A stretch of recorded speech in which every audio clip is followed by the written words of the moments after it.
Amigos, bienvenidos a Seculorum en el domingo de la octava de la Pascua del Señor. La semana de la Pasión del Señor dio paso en la noche de Pascua a esta otra semana de triunfo, de la resurrección de Jesús. Una semana en la que la Iglesia prolonga el propio domingo de resurrección durante 8 días hasta hoy mismo, día en que se cumple el octavo día de la gran solemnidad de la Pascua de la resurrección del Señor. Es la semana central en el calendario de la liturgia cristiana. En ella celebramos todo lo que da sentido a nuestra fe y a nuestro discipulado de Jesús. Los acontecimientos de la Pascua, resurrección, ascensión y venida del Espíritu Santo, son los hechos fundamentales de nuestra Iglesia. El cristianismo surge de la Pascua, de la experiencia de los apóstoles con Cristo resucitado. ¿Era Jesús acaso cristiano? ¿Lo eran los discípulos cuando iban con él? Claro que no. El cristianismo solo tiene lugar desde los acontecimientos pascuales. El cristianismo es la fe en Cristo muerto y resucitado, entregado y victorioso. Es la comunidad, la asamblea, la Iglesia que vive en torno a su Señor glorificado.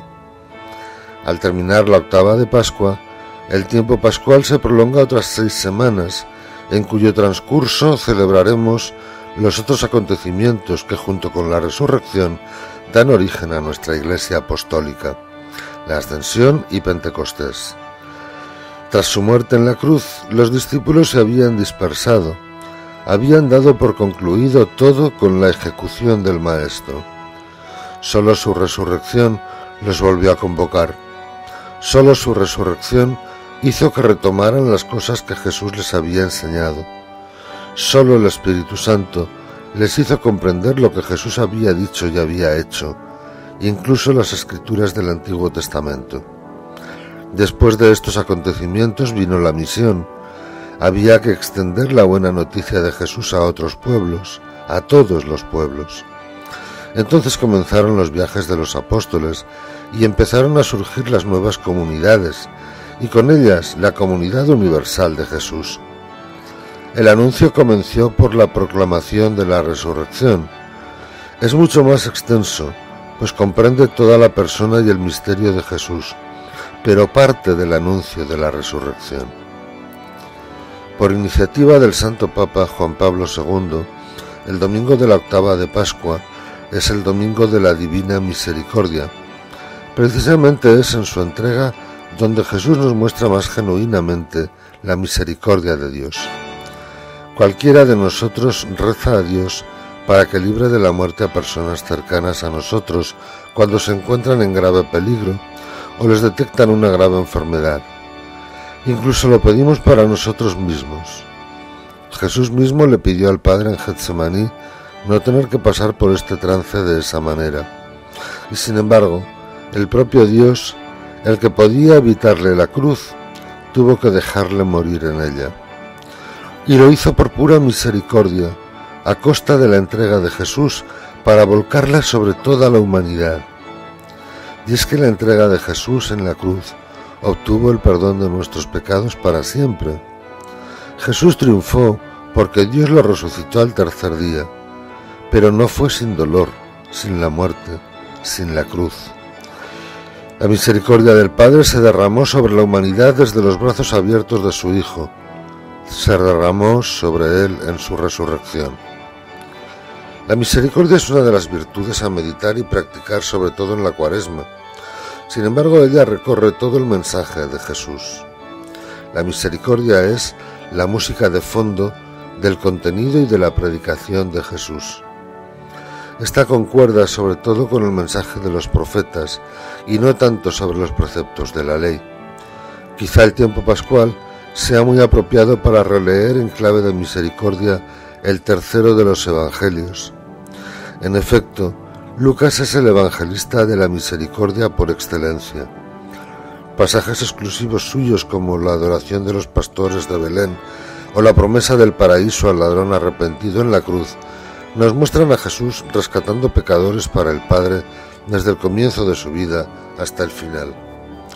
También a lo largo de todo su viaje a Jerusalén, Jesús va recuperando pecadores para el Padre. Parábolas como las del Hijo perdido y recuperado, que nos muestran el rostro más dulce y tierno del Padre, son propias de la misericordia de Dios. Otras, como la del samaritano que atendió al judío herido, nos muestran que la misericordia para el que sigue a Jesús debe ser universal y sin atadura alguna.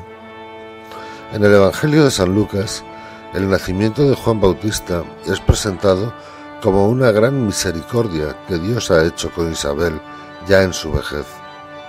Zacarías proclama en su cántico que por la entrañable misericordia de nuestro Dios nos visitará el sol que nace de lo alto, al tiempo que la Virgen María proclama que la misericordia de Dios llega a sus fieles de generación en generación y que Dios se acuerda de su misericordia por siempre.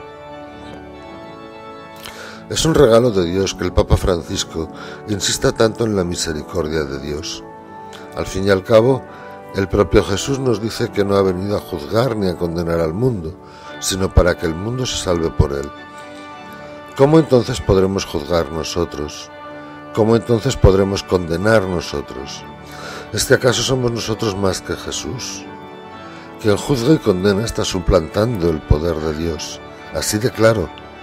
Lo que a nosotros se nos encarga es el anuncio del reino con nuestras palabras y con nuestro testimonio, trabajando en construirlo y en hacerlo una realidad cada día de nuestra vida. No asumamos pues tareas que no se nos han encomendado y que son competencia exclusiva de Dios. Quienes lo hacen pecan gravemente al querer asumir funciones que corresponden al Padre exclusivamente. Mejor haremos en practicar la misericordia, empezando por nosotros mismos y siguiendo por los demás. No vaya a ser que acabemos como aquellos jornaleros de la viña que pretendían cobrar más que sus compañeros y reclamaron al dueño porque no querían ser igual que todos. En el fondo, eso es lo que hacen los que condenan a los demás.